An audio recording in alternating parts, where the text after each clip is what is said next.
Hi అండి, అందరు ఎలా ఉన్నారు? ఈరోజైతే నేను బగారన్నము, ఇది కాలీఫ్లవర్ కర్రీ అయితే చేసి చూపిద్దాం అనుకుంటున్నాం. చాలా రోజులైంది కదండి నేను లాంగ్ వీడియోలు చేయక.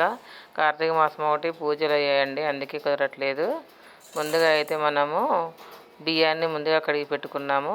ఇప్పుడు రైస్ కుక్కర్ పెట్టుకొని దానిలో కావాల్సినవన్నీ వేసుకుందాము. ముందుగా అయితే కొద్దిగా నెయ్యి వేసుకొని బిర్యానీ ఆకు, ఉల్లిగడ్డలు, పచ్చిమిర్చి అన్నీ అయితే వేసానండి. ఈలోగా ఇవి వేగేసరికి రైస్ కూడా ఉడికిపోయిందండి. కుక్కర్లో వైట్ రైస్ అయితే ఆన్ చేశాను. ఇప్పుడు ఇవి బాగా కొద్దిగా వేయించుకోవాలి. వేగిన తర్వాత ఒక స్పూన్ అల్లం అయితే వేసుకోవాలి. అల్లం కూడా కొద్దిసేపు వేగనియాలండి. తర్వాత పుదీనా వేసుకుందాము. పుదీనా కొద్దిగా వేగిన తర్వాత కొంచెం కొత్తిమీర కూడా అయితే వేసుకుందాము. ఇవి కూడా బాగా వేగాలి. ఇలా వేగిన తర్వాత ఇప్పుడు మనం దానికి కావాల్సిన వాటర్ అయితే వేసుకుందాము. ముందుగా సాల్ట్ కూడా వేసుకోవాలి కొద్దిగా. కొంచెం వేగిన తర్వాత ఒక గ్లాసు రైస్కి 2 గ్లాసులు వాటర్ అయితే యాడ్ చేద్దాము. ఇవి కూడా బాగా మరగాలండి. ఈ వాటర్ కూడా ఇవి బాగా మరిగిన తర్వాత మనం ముందుగా నానబెట్టుకున్న రైస్ని అయితే అందులో వేసుకుందాము. ఈ రైస్ని వేసుకున్న తర్వాత శుభ్రంగా వీటిని కలుపుకొని మూత పెట్టేసి దీన్ని రైస్ కుక్కర్లో అయితే పెట్టేస్తున్నా. ఇప్పుడు ఈలోగా మనం ఒక గిన్నె అనేది కాలీఫ్లవర్ గ్రేవీకి అయితే ఒక బౌల్ పెట్టుకొని దాంట్లో వాటర్ అయితే వేద్దామండి. కొంచెం అది వేడెక్కాక దాంట్లో కొద్దిగా అయితే సాల్ట్ వేసుకుందాము. సాల్ట్ వేసుకోవాలండి, ఎందుకంటే దాంట్లో ఏమైనా బ్యాక్టీరియా అలాంటిది పురుగులు ఉన్నా కూడా పోతాయండి. కాలీఫ్లవర్లో కొంచెం పురుగులు కూడా వస్తుంటాయి కదా. దాన్ని కొంచెం పసుపు వేసుకొని మనం శుభ్రంగా చేసి పెట్టుకున్న ముక్కలను అయితే అలా వేసుకోవాలి. అవి కొంచెం ఒక ఉడుకు రాగానే మనం దీన్ని ఇప్పుడైతే ఒక వాటర్ దాంట్లో జల్లిబుట్టలో పోసుకుందాము. ఈలోగా మనము కడాయి పెట్టుకొని వేడెక్కాక ఆయిల్ అయితే వేసుకుందామండి. ఒక స్పూన్ ఉన్నర ఆయిల్ అయితే వేసుకుందాలి, పావున్నర ఆయిల్ వేగిన తర్వాత మనం ముందుగా కట్ చేసి పెట్టుకున్న ఉల్లిగడ్డలు, దానికి గ్రేవీకి కావాల్సినవి అయితే అండి కొన్ని పల్లీలు అయితే వేసాను. ఆ క్లిప్ మిస్ అయిపోయింది. 2 ఎండుమిర్చి వేసాను. ఆ తర్వాత అవి కొద్దిగా వేగిన తర్వాత మనం ఒక 2 ఉల్లిపాయలు చిన్న మీడియం సైజు ఉల్లిగడ్డలు అయితే కట్ చేసి పెట్టా, అవి అయితే వేసుకుందామండి. అవి కూడా కొద్దిగా వేగనివ్వాలి.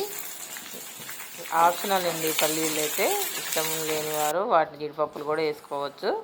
సో ఏది వేసుకున్నా పర్లేదు. కొద్దిగా ఉల్లిగడ్డలు వేగిన తర్వాత అయితే 2 టమాటాలు అయితే కట్ చేశానండి, వాటిని వేసాను. అవి కూడా కొద్దిగా త్వరగా వేగాలంటే కొద్దిగా సాల్ట్ అయితే వేసుకుందాము.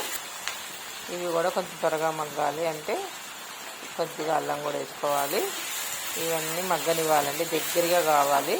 కొద్దిసేపు వీటిని మూత పెట్టి అయితే మనం వేసుకుందాము. దాంట్లోనే కొద్దిగా పసుపు వేసుకుందాము.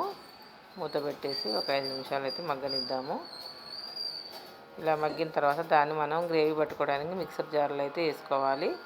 ఈలోగా ఒక గిన్నె కడాయి పెట్టుకుని అదే కడాయి దాంట్లో ఆయిల్ వేసి మనం ముందుగా వేడి వాటర్లో వేసిన ముక్కలను అయితే కాలీఫ్లవర్ ముక్కలను అయితే దాంట్లో వేసుకొని కొద్దిగా సాల్ట్, కొద్దిగా కారం అయితే వేసుకొని వేయించుకోవాలండి. కొంచెం కారం కూడా అదే కడాయిలో కొద్దిగా ఒక 5 మినిట్స్ అయితే వాటిని వేయించుకోవాలి.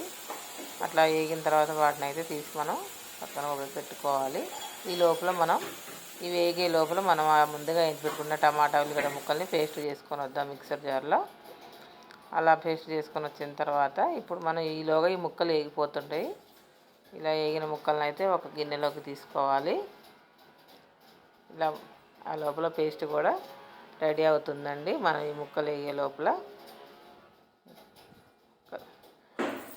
ముక్కలు అయితే వేగిన తర్వాత వేగాల. ఇప్పుడు మనము అది పేస్ట్ అయితే పట్టుకొని వచ్చాం కదా.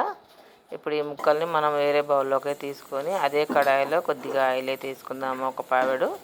అది వేడెక్కిన తర్వాత కొద్దిగా జీలకర్ర అయితే వేసుకుందాము.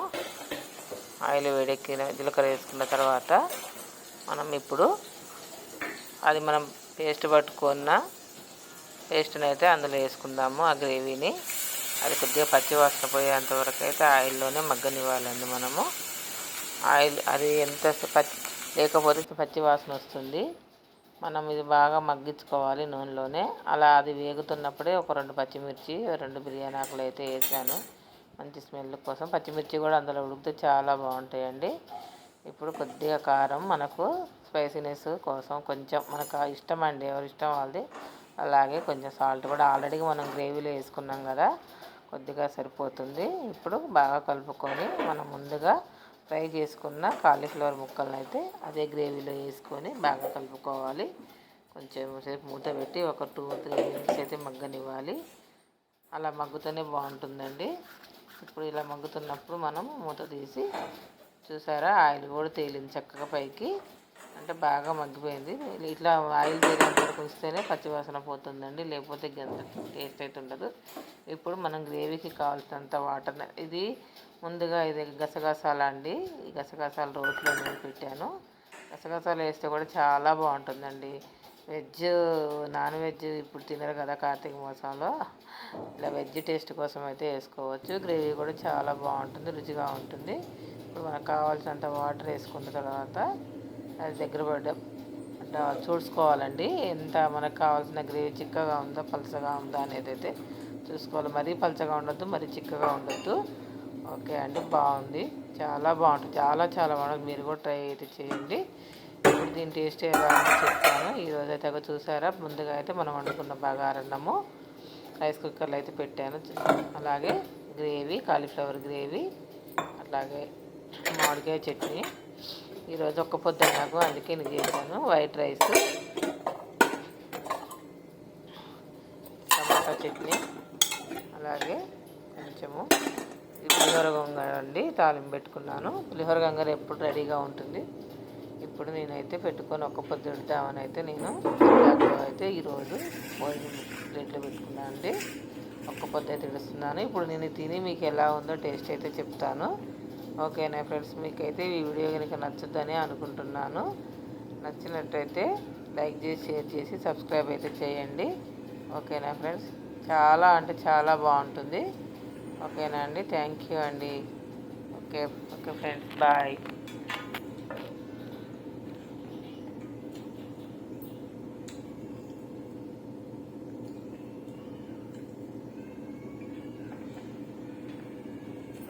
Thank you friends. లైక్ చేసి, షేర్ చేసి, సబ్స్క్రైబ్ చేయండి. ఓకేనా, బాయ్.